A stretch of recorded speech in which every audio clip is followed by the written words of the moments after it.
Good morning, everyone. My name is Sam Beng Hong. Metric number is 306861. Now I will present the next part, which is control concept. In this topic, we learn about two control concepts, which is task control and result control. Task control is a management concept that involves monitoring specific activities and assignment within an organization to ensure they are executed efficiently and effectively. And for result control, it is a type of management control that focuses on the result achieved rather than the specific action. Next, here are the key aspects of task control. First is the definition of activity. Task control starts with defining the specific task, for example, like outlining the scope, objective, and expected outcome that need to be performed within a project. Second is assigning the responsibility. Clear roles and responsibility are established and assigned to each individuals or teams to avoid confusion and ensure the accountability. Number 3 is setting standard. Standard, for example, like quality requirements, performance, benchmark, deadlines are established.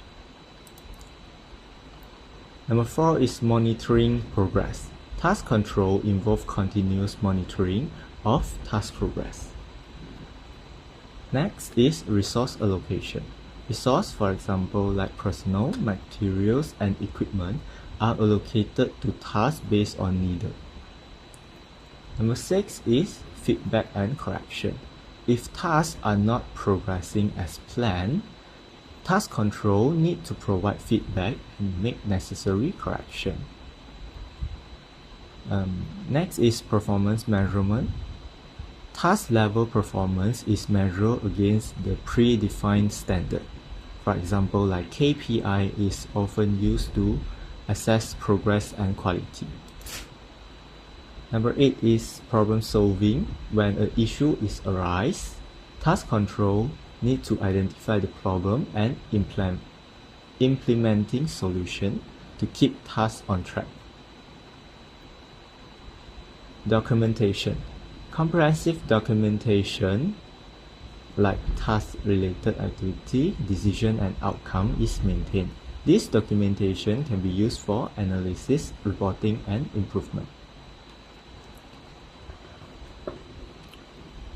Reporting and communication. Task control require regular reporting and communication among team members and manager.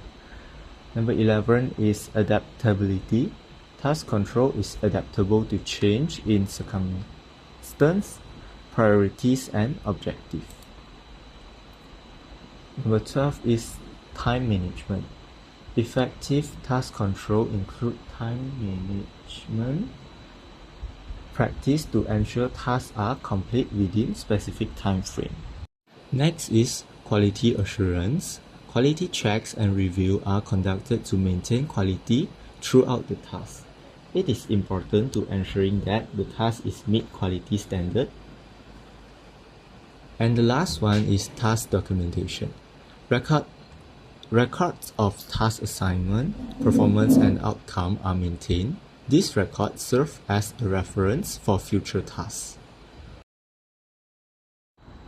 Now we look at the result control. Result control is a type of management control that focuses on the result rather than the specific action taken to achieve that result. It is an indirect form of control because management doesn't give instruction to employee. Instead, they just set a target and measure the performance based on that target. Here is a breakdown of key aspects of result control. The first core idea is focus on outcome. It focuses on outcome like sales figure, production level, or customer satisfaction score rather than the process used. Second is it gives employee autonomy. Employees are often given more freedom to determine how they will achieve the desired result. Next is motivation through accountability. Individuals or teams are held responsible for specific outcome, and rewards are often linked to their result.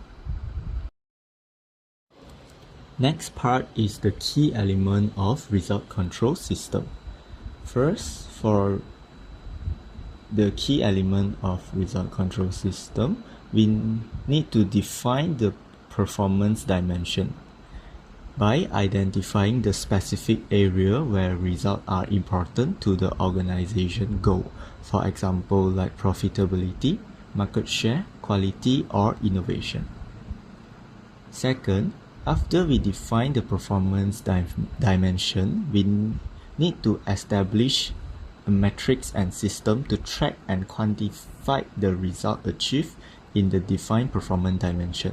This measure should be congruent, controllable, measurable, precise, objective, timely, and understandable. Next is we need to establish specific goal or benchmark for the defined performance dimension. This target should be challenged but achievable to motivate effort without being discouraging, and specific need to clearly define in terms of quantity, quality, time, and cost. And it also needs to be understood and accepted by those responsible for achieving them.